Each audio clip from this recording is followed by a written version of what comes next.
22 अप्रैल 2025 भारत में एक आम सा दिन था। लोग अपने रोजमर्रा के कामों में व्यस्त थे। तभी हर न्यूज चैनल पर एक ही न्यूज आना शुरू हो जाती है। पहलगाम में आतंकी हमला हुआ, जिसमें 26 मासूम इंडियन टूरिस्ट को उनका धर्म पूछकर मौत के घाट उतार दिया गया। टीवी पर रोते बिलखते परिवारों को देखकर हर भारतीय की आंखों में आंसू थे और खून खौल रहा था। हर किसी के मन में सिर्फ एक ही सोच थी, बदला।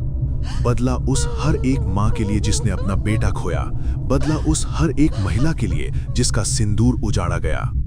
इस हमले की जिम्मेदारी द रेजिस्टेंस फ्रंट ने ली, जो पाकिस्तान में बैठे लश्कर ए तैयबा का ही एक मोहरा था। पाकिस्तान को लगा कि हर बार की तरह भारत इस बार भी सिर्फ कड़ी निंदा करेगा और कुछ डॉजियर सौंपकर शांत हो जाएगा।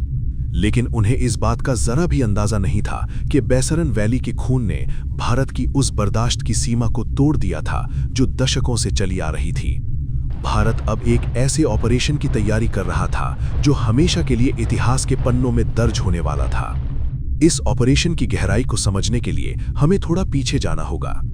1998 में जब भारत और पाकिस्तान दोनों ने परमाणु परीक्षण किए, तो पाकिस्तान ने भारत को न्यूक्लियर का डर दिखाना शुरू कर दिया। इसी स्टेबिलिटी इंस्टेबिलिटी पैराडॉक्स का फायदा उठाकर पाकिस्तान ने भारत में प्रॉक्सी वॉर शुरू कर दी। 2008 का मुंबई हमला, 2016 में पठानकोट और 2019 में पुलवामा। भारत हर बार इंटरनेशनल कम्युनिटी को सबूत देता रहा, यूएन में डॉजियर सौंपता रहा, लेकिन पाकिस्तान की आतंकी फैक्ट्री चलती रही। लेकिन 22 अप्रैल 2025 के बाद दिल्ली के साउथ ब्लॉक में हवा बदल चुकी थी। कैबिनेट कमेटी ऑन सिक्योरिटी ने तय कर लिया था कि अब पानी सिर से ऊपर जा चुका है। भारत ने अपनी रणनीतिक संयम की पॉलिसी को हमेशा के लिए कूड़ेदान में डाल दिया। जन्म हुआ ऑपरेशन सिंदूर का। सेना के एक्शन में आने से पहले भारत ने अपना पहला वार बिना कोई गोली चलाए किया। सबसे पहले कूटनीतिक रास्ते बंद किए गए, अटारी बॉर्डर सील कर दिया गया, पाकिस्तानी हाई कमीशन के 55 में से 25 स्टाफ मेंबर्स को वापस भेज दिया गया। लेकिन ये तो सिर्फ ट्रेलर था। 23 अप्रैल 2025 भारत ने एक ऐसा मास्टर स्ट्रोक खेला जिसने पाकिस्तान की रीढ़ की हड्डी तोड़ दी। भारत ने 1960 की सिंधु जल संधि को अभियंस यानी अस्थायी रूप से निलंबित कर दिया। यहां भारत ने इंटरनेशनल लॉ का एक बहुत ही शानदार लूप होल इस्तेमाल किया। उन्होंने ट्रीटी को टर्मिनेट नहीं किया, क्योंकि उसके लिए दोनों देशों की मंजूरी चाहिए होती। उन्होंने इसे अभियंस यानी अस्थायी रूप से निलंबित कर दिया। जल शक्ति मंत्री ने साफ कह दिया, जब तक पाकिस्तान आतंक का रास्ता नहीं छोड़ता, ये ट्रीटी सस्पेंड रहेगी। पाकिस्तान जो खेती और पीने के पानी के लिए इन्हीं नदियों पर जिंदा है, वहां हाहाकार मच गया। उन्होंने इसे एक्ट ऑफ वॉर कहा। लेकिन भारत रुका नहीं। भारत ने शाहपुर कंडी डैम का काम तेज कर दिया और रावी नदी का पानी जो पाकिस्तान जाता था, उसे रोककर जम्मू के सूखाग्रस्त इलाकों में मोड़ दिया। पाकिस्तान की इकोनॉमी प्यास से तड़पने लगी। कूटनीतिक मंच सज चुका था। अब बारी थी असली प्रहार की। 6 और 7 मई 2025 की आधी रात इंडियन एयरफोर्स और स्ट्रेटेजिक मिसाइल फोर्सेस ने अपना ऑपरेशन शुरू किया। भारत ने इस बार एक नई वॉरफेयर डॉक्ट्रिन अपनाई।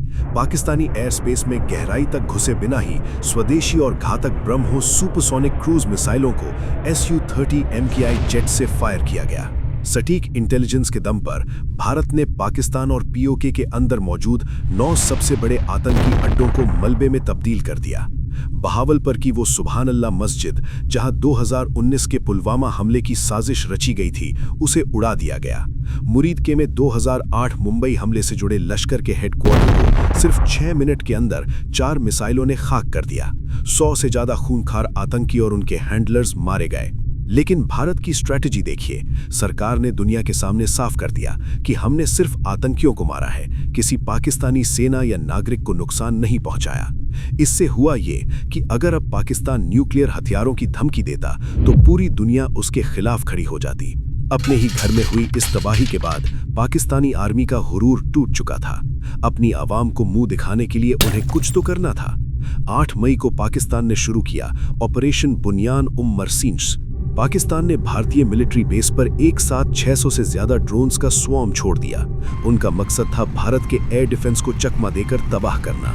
लेकिन वो भूल गए कि वो 2025 के भारत से लड़ रहे थे।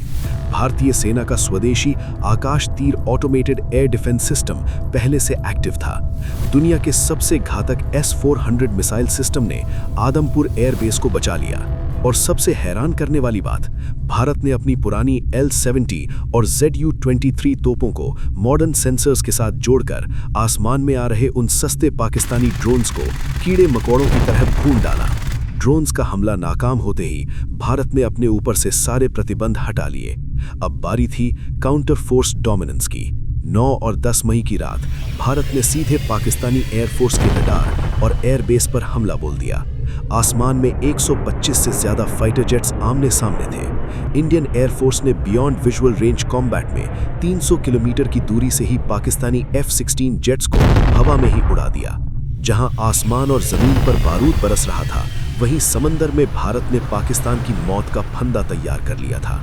इंडियन नेवी का स्वदेशी एयरक्राफ्ट कैरियर INS विक्रांत अपने 35 युद्धपोतों और पनडुब्बियों के एक पूरे अरमाड़ा के साथ सीधा पाकिस्तान के कराची बंदरगाह के पास जा पहुंचा। इस बेड़े पर ब्रह्मोस मिसाइलें तैनात थीं। इसका एक ही मतलब था, 1971 के ऑपरेशन ट्राइडेंट की तरह अगर पाकिस्तान ने जरा सी भी चालाकी की तो उनके कराची पोर्ट को दुनिया के नक्शे से मिटा दिया जाएगा और उनकी इकोनॉमी हमेशा के लिए खत्म हो जाएगी। नेवी के इस खौफनाक रूप को देखकर पाकिस्तान को अपने बचे खुचे फाइटर जेट्स भी अपनी समुद्री सीमा बचाने के लिए पीछे खींचने पड़े। आसमान में करारी हार, समंदर में तबाही का डर और नदियों का सूखा। महज 88 घंटों के अंदर पाकिस्तान की पूरी हेखड़ी निकल गई। 10 मई 2025 दोपहर के 3:35 पाकिस्तान के DGMO ने भारत के director general of military operations lieutenant general Rajiv Ghai को फोन किया। पाकिस्तान ने युद्ध रोकने की भीख मांगी। जो पाकिस्तान 48 घंटे में भारत को घुटनों पर लाने का सपना देख रहा था, वो खुद 8 घंटे के फुल स्केल इंडियन अटैक में ताश के पत्तों की तरह बिखर गया। पाकिस्तान ने अपनी इज्जत बचाने के लिए फेक न्यूज़ फैलाई कि उन्होंने भारत के राफेल जेट्स गिरा दिए हैं, लेकिन फ्रेंच नेवी और दुनिया भर के डिफेंस एक्सपर्ट्स ने तुरंत इस झूठ का पर्दाफाश कर दिया।